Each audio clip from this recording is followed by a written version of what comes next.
When it comes to public speaking and professional speaking, everyone has a dream. And the dream is to get onto the red carpet, which is the TED Talk.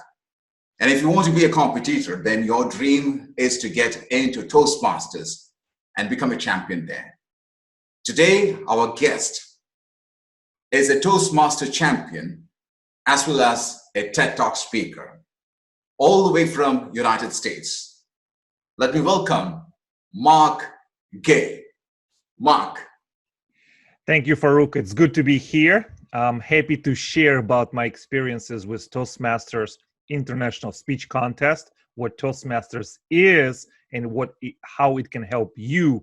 And I'm more than happy to share about TEDx and sharing ideas on a red stage, because it is one of the best feelings you can ever have of self-achievement when you finally step onto that red carpet and you look into the audience. And it's kind of dark, but you see maybe 500, 1,000 people eagerly waiting for your every word. It's an indescribable, wonderful feeling. We want to hear that from you, because you are one person who has stepped onto the red carpet. So we want to hear from you. What was your experience before you got onto the stage? What was your experience while you were on the stage? And how did your life change after the stage? Absolutely. TEDx is a platform. It's worldwide. There's many TEDx independently organized TEDx events, which have a license from the main company, from the main TED organization. And our organizers and organizing teams are looking for one thing. They're looking for ideas to share with their audience. Number one, ideas that they can present in their theater, at the venue, at the physical location, and then they are required to film it in HD audio video, your talk. So your talk will live on the internet, on the social media forever, in perpetuity. And your ideas, you don't have to be a greatest public speaker. What they really want is the original idea or an old idea presented in a new way that only you can do it. So I would share with everyone that if you've been thinking about something that in your life that you think you can share and improve lives of others, absolutely apply to be a TEDx speaker. They're looking for fresh, original thinkers who can, your idea doesn't have to be very long, or your talk doesn't have to be very long. It could be 5 minutes. 5 minutes can crystallize a thought in somebody else's brain that can change their life. And you as a speaker, you get recognition, you get expert status, you get credibility because you're able to make it to the red carpet TEDx stage and share your ideas. Wow. Now tell me, what made you go there, or did you do some sort of practice, exercise, coaching, mentoring before you were having that sort of strength and the courage to step onto the red carpet? That's a great question. Farookh, I have been speaking for almost a decade professionally at various conferences. I also speak to a lot of young people, a lot of youngsters, professionals, and a lot of different industries. So I have been traveling as a pro speaker for about 8-10 years. And I'm always interested in topics of psychology, leadership, influence, persuasive communication. So I've been thinking about, in my own way, about an idea, how do we communicate? Why do words matter? Farookh, I believe that all words have energy. The way we speak, it may not create a reality, but it will definitely confirm it. So you can create your reality with words and, of course, with actions. So I've been thinking about this idea for a while, and when opportunity came up, I applied, got accepted, and then it took me approximately 4 to 5 months to prepare my message.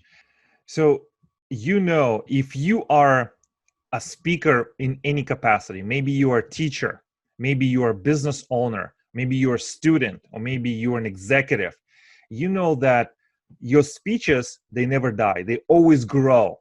You have an idea and you think about this idea, it deep in your brain, deep in your heart, and you really honor this idea, and then it grows. And then everywhere you look, you see that your idea gains more and more evidence. You see a story from here, you see anecdote from here, you read this article, you read this book. So in your mind, this idea becoming stronger, and it also speaking to you in a loud voice. The idea is speaking to you saying, please share me with the world.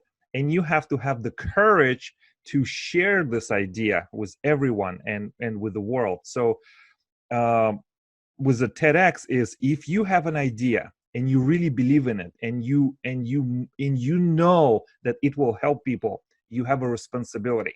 You have a responsibility to share it. And a lot of times the TEDx organizers, they will open up a window of application for maybe 2 months or maybe a few weeks in every cycle. So you have to make sure that you follow their application process. You create a video. You may be required to write a very short synopsis. And sometimes they get hundreds and hundreds of applications. If they select you, of course, you hopefully you find gratitude in your heart, and then you have to work on your idea to make sure that it resonates. I will tell you this: when you get selected for your TEDx talk, where you start and where you finally finish when you are filming the talk is going to be two different things, because it's a journey. You will learn to remove things that don't serve your purpose or your message, and you only focus with precision on what does. I feel that it's a lot of fun. You will meet a lot of mentors and coaches who are generously will be able to help you, because a lot of TEDx high class and world class TEDx events, they will assign you a speaking coach. They will assign you a mentor to make sure you succeed. Mm-hmm. And does this happen for both the TEDx, the original TEDx, and the one which is for the TED and the TEDx? Does it happen for both? It does. There's a big difference. There is a difference between TED, the mothership, right, the original, and the TEDx. Yeah. To get to speak at TED, it's only by invitation.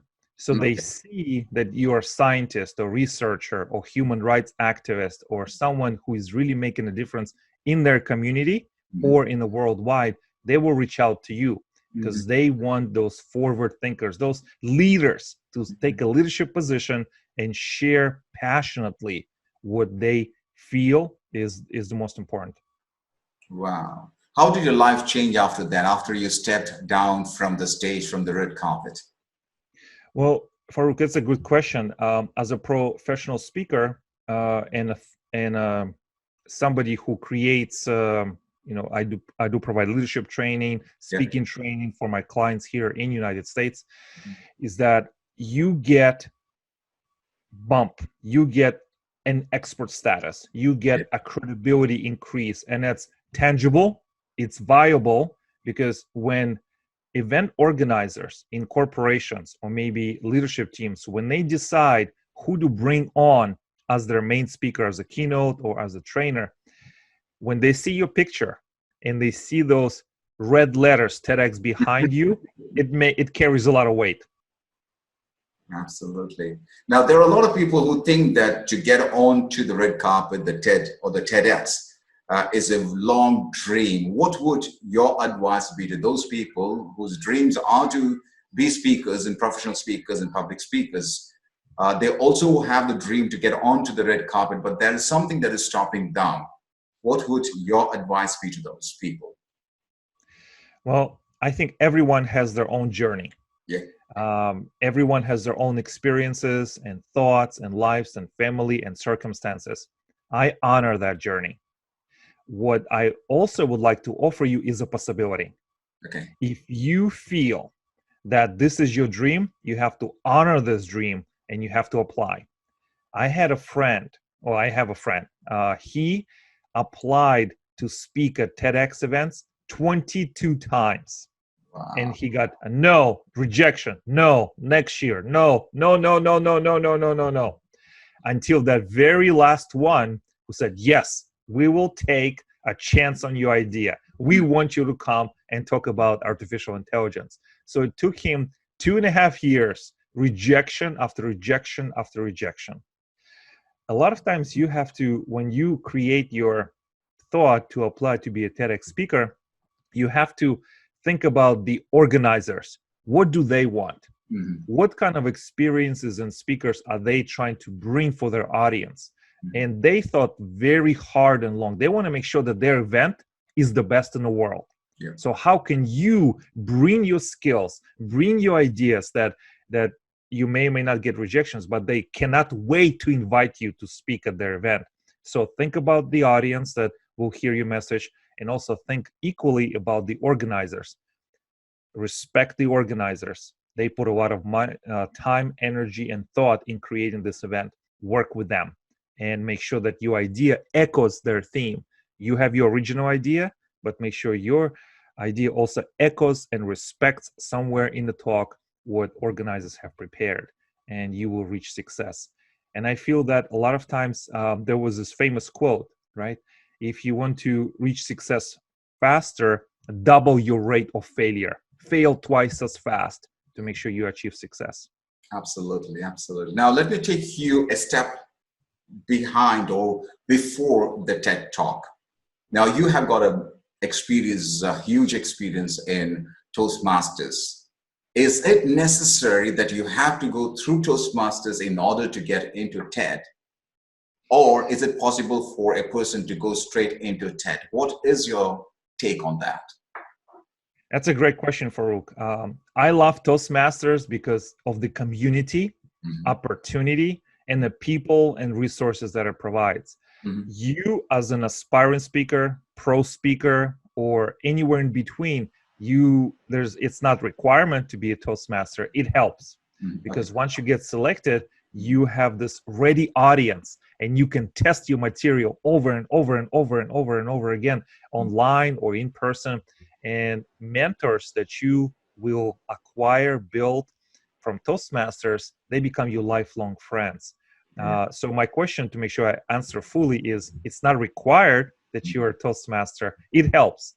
And I feel that Toastmaster can, whatever your level of speaking you are, mm-hmm. it will catapult you to the next level because of how tested the program is. And that program is not just in the United States, it's all over the world. So it's tested every day, mm-hmm. every meeting, all over the globe. So it's a proven system, and it's been around for at least 75 or 90 years. That's right.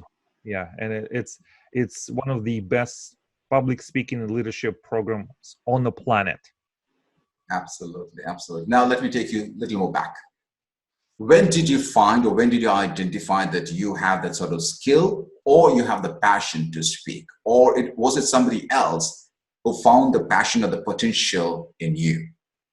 It's a great question, Farookh. I would like to take you back to my childhood. Yeah. Not many people know this, but I'm firstborn in my family. Mm-hmm. And as a firstborn in my family, I had this responsibility to take care of all my siblings, to be their teacher, homework curator, dishwasher, cook, chauffeur, protector. And a lot of times I told stories to my siblings, mm-hmm. and to my parents. Mm-hmm. And every time it's just natural for me. I think I was born with this gift. Mm-hmm. I feel, and I'm very grateful for it, that every object, every occurrence is a story. And exactly. It makes an entertaining life. Mm-hmm, mm-hmm. And then after that, I was selected and honored to be a youth leader at a local congregation in Orlando, Florida. Mm-hmm. And part of my responsibilities was to speak in front of audiences of different sizes, different beliefs, different economical status. And that, from that point, I saw that people really had a inclination to listen to what I had to say. Mm-hmm. And that's where I fully pressed on with that passion. What I tell my clients is this: anyone can deliver a message that will resonate as long as it delivered with passion. And a passion has to come from deep inside your core. If you can share a message with passion, you will become irresistible in the eyes of your audience. Absolutely. So every time you take a step in front of the audience, you give them a gift.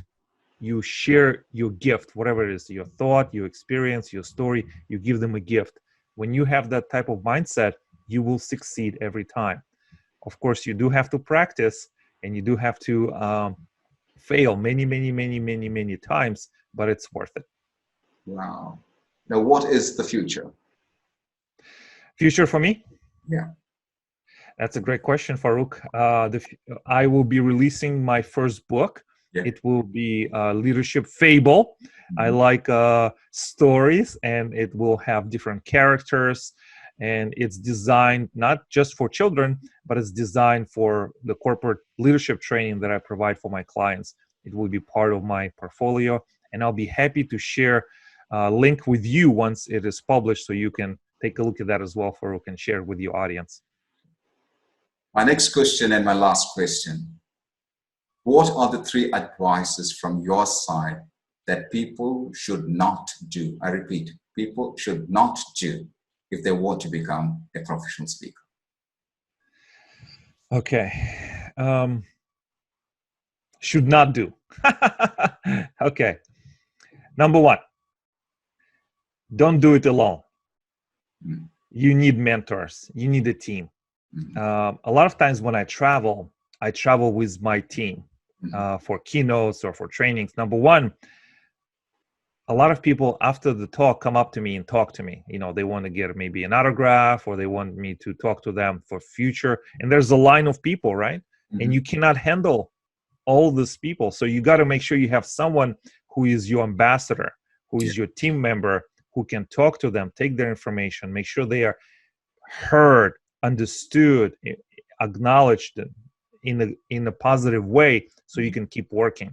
You also need a team of mentors who will test your idea, who will tell you this works, this does not work. If you think you're a lone warrior, you will not succeed. So you need mentors, and you need to ask to be a mentor. And then when somebody asks you to be their mentor, also say yes if you can. It's not always possible. But I think it's our responsibility to give back. Absolutely. So that's number 1. Okay.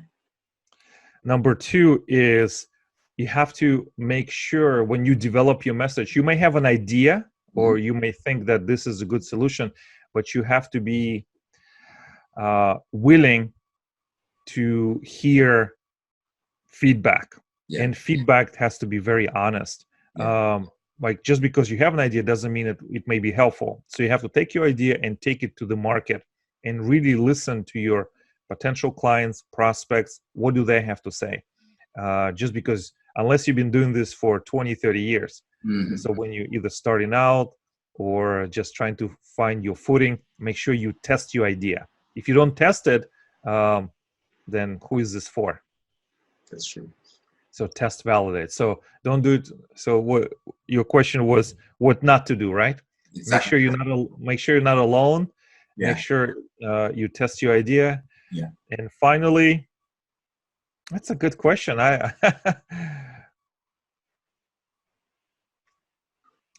Okay. As you can probably tell right now, we are experiencing a global health crisis. And as a pro speaker, a lot of my events have been in person. And a lot of times in person, I feel very comfortable, right? Because I've done over, several thousand presentations. So in person, it's my element, it's my environment. So if you want to be a successful professional speaker right now, don't be afraid to get in front of camera. Don't be afraid to record yourself on podcast and video broadcast. If you just limit yourself to one area, how you communicate your message, I think you're limiting your own growth. You're limiting your earning potential, your growth, and your career development. Just push record on the camera, seek out to, get in person, do it on camera, to make sure that you have the skill that is unmatched. Take it right now as a default. Camera is your friend until we know otherwise. Wow, wow, so powerful. So number one, you need to have somebody along with you. You should have a coach, you should have a mentor. Number two is you must take feedback if you want to grow. And number three, stretch yourself, get out and face the camera. What a wonderful interview. What a wonderful guest. It was an honor for us to have you. Ladies and gentlemen, Mark Gay.